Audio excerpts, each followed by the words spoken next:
Hi, this is A. Wesley. That ain't even tells it like a TI is. If you like my video, please give it a thumbs up. If you like my channel, please subscribe. The topic I'm going to talk to you today about is Cardi B winning her libel defamation case against YouTube blogger Tasha K. Uh, I have never done any videos about Tasha K or any kind of videos about other YouTubers and stuff like that. Uh, I'm not gonna lie. Uh, I'm gonna do this video. I'm gonna read some of the statements of what happened just to give a backstory, and then I'm going to give my opinions of what I think about the situation. If you like my video, please give it a thumbs up. I don't know if I mentioned that in the beginning of the intro, but anyway, like I just stated, it was reported. I think it was Monday. I think it was either Monday or last week, and I'm going to read it. I got this article from the YBF, and it says Cardi B scored a victory in the defamation lawsuit she filed against YouTuber Tasha K, who she sued for starting rumors that she contracted an STI and was on drugs. The Bronx rapper is laughing all the way to the bank in the tune of 1.25 million. This was on, I think this either happened Monday or Friday, and then I'm going to go to the next um,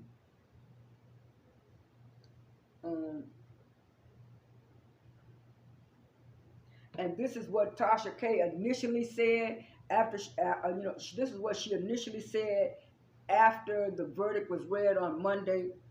She said, my husband, my attorneys, and I fought really hard. I wanted to thank them for the long hours and sleepless nights.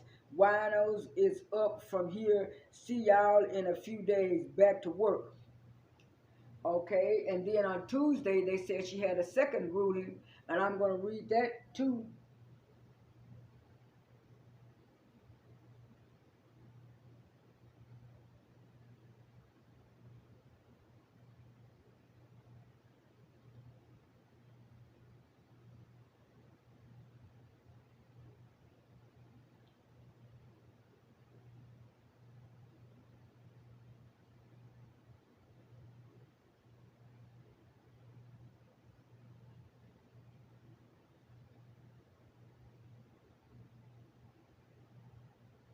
Okay, and then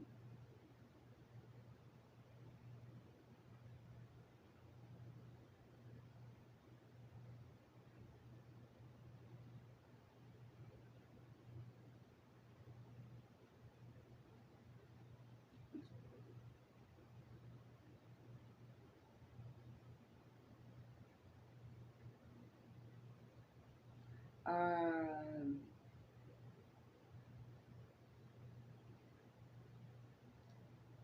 I thought I had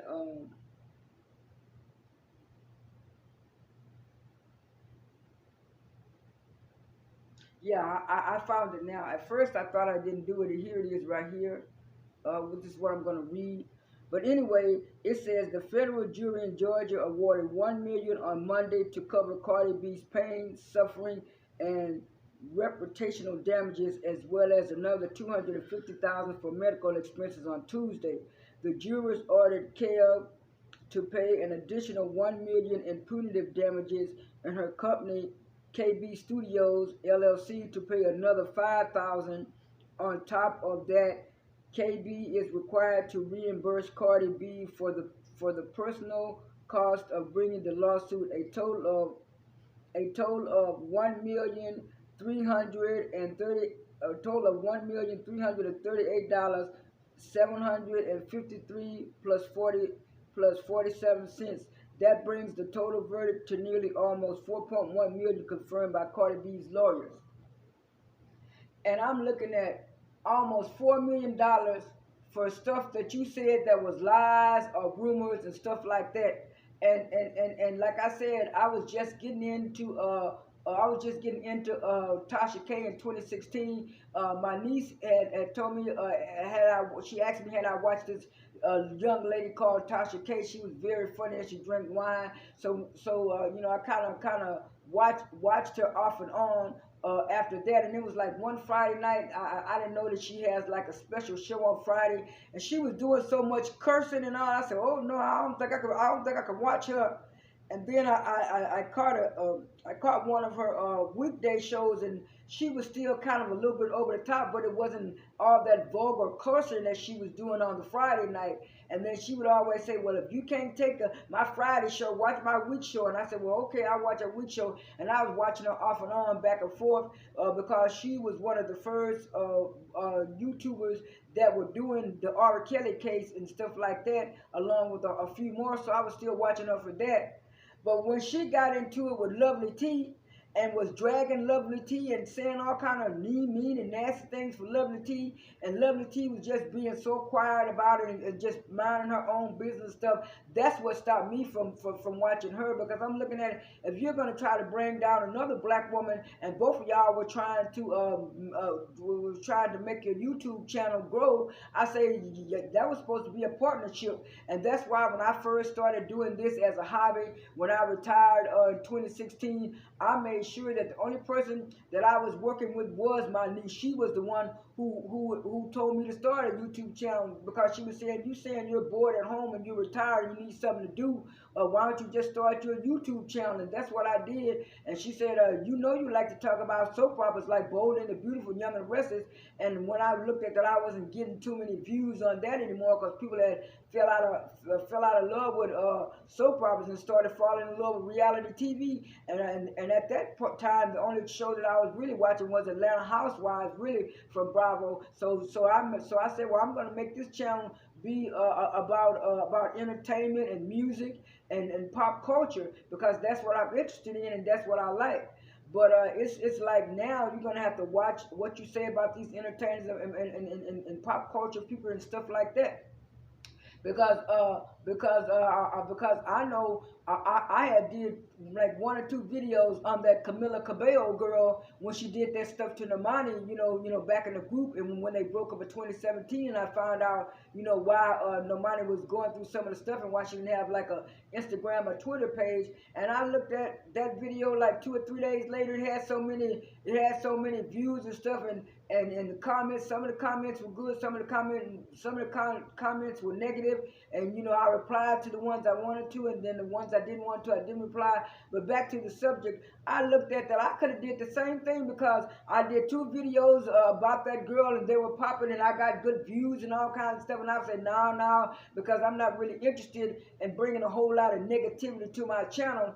And I know sometimes we can get passionate about a certain artist or entertainer, and we can get too passionate where we go overboard.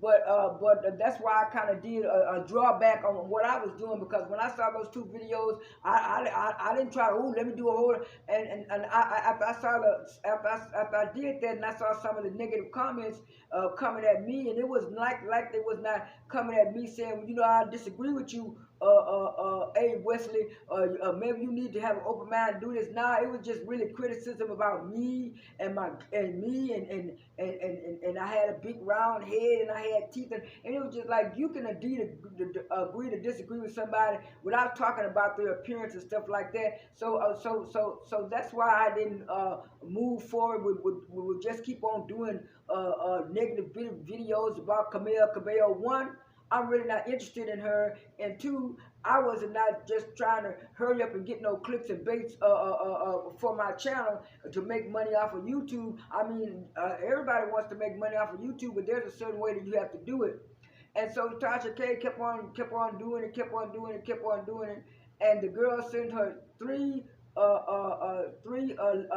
letters of cease and desist. She ignored all of them and stuff like that. So like I said, I didn't catch all of her stuff, and then everybody thought everything was over. And then she told me she's gonna come and do a live on Wednesday. She did the live on Wednesday, and I kind of watched the live yesterday, because when I tried to watch it Wednesday, I couldn't find it. So somebody had posted it up yesterday, or maybe she put it up on her page, and I found it, and she did look nice, and that all white suit and the little hair was down, and she didn't have her glasses on, and then it was like she looked over the notes. She was reading the notes. She started the notes, and then she got up and started. And I'm going to get my notes off because I took a few notes, and I'm going to get my notes to see to see what I said on a thing. And I got my little bullet points, and I'm saying this conspiracy theory thing. She's talking about blaming a machine, and payola. That's why she lost the thing for payola. You lost the case because you admitted in court that you lied on this woman, saying that she had an STD or STI, whatever you want to call it now, but it was a venereal disease that she said the woman had, and the woman didn't have no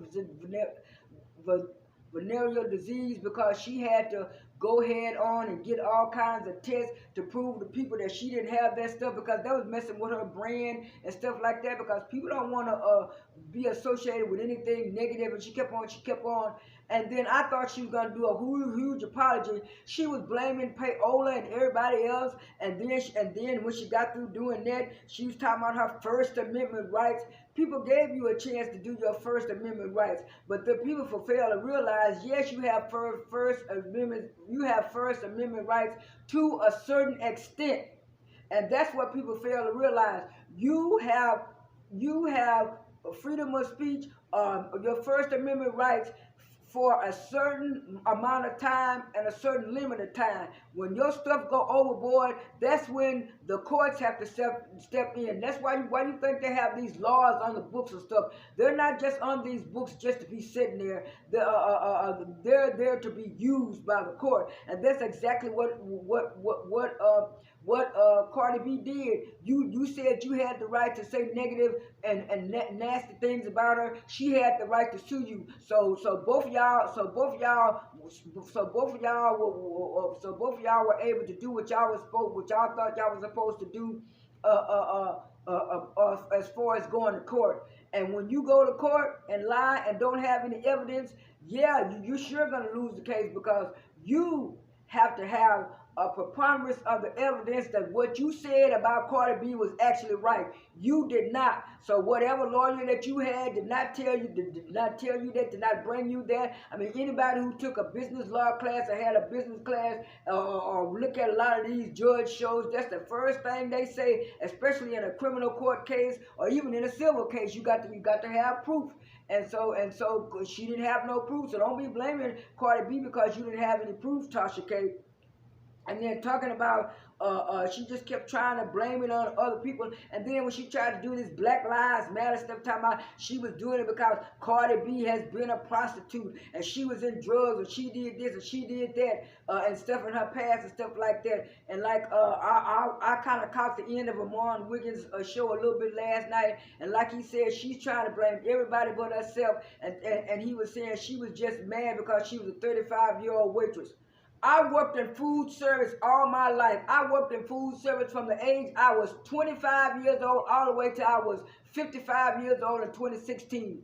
And if you don't like your job, and you want to move up, there's ways that you can move up. I mean, there's very few ways that you can move up in food service, but you can move up if you work hard. And if you work hard, and sometimes you can work hard and be the head sous chef, because from what I learned, the head sous chef runs the kitchen.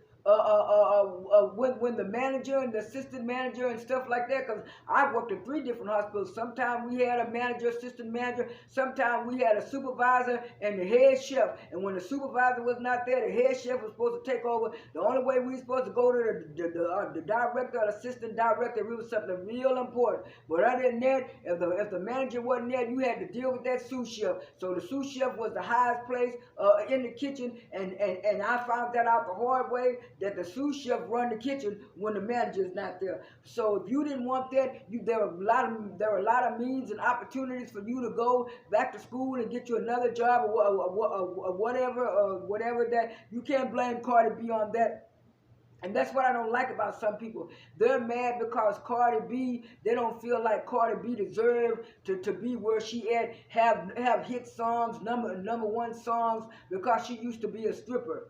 You know what these strippers, they might make a lot of money, but these strippers also go through a whole lot of stuff and stuff like that. And all this stuff about what she did to men back in the day. Yeah, those men did have a right to sue her, but those men were not going to sue her because a lot of those men were big time executives and they didn't want their family ruined and stuff like that. So they just looked at, she might have stole a little bit of their money and got them a little bit drunk. I'm not saying that that's right. That's not right by any means necessary. That is not right. That is all the way wrong. But that was all the way wrong what Cardi B did. But we're not talking about what Cardi B did in the past. We're talking about what Cardi B did now in 2022. And she really didn't do anything but file this lawsuit in 2019, and it just got settled in 2022. So Tasha K was not humble. She did not want to. She did not want to apologize. And I heard from different YouTubers that she's losing. She lost a Senate Bird sponsorship, and some people are saying she's losing subscribers too. People are not gonna. The only people that are gonna ride with her is delusional. We got some delusional black people out here that are ride or die for anybody as long as they're black. I'm not like that. If you're in the wrong, whether you're black, white, or whatever color, I'm not going to agree with you if you're in the wrong. If you're in the wrong and I see you in the wrong and you're not trying to be humble and apologize, I will not agree with you. This is A. Wesley. That ain't who tells it like it T.I. is. I am out.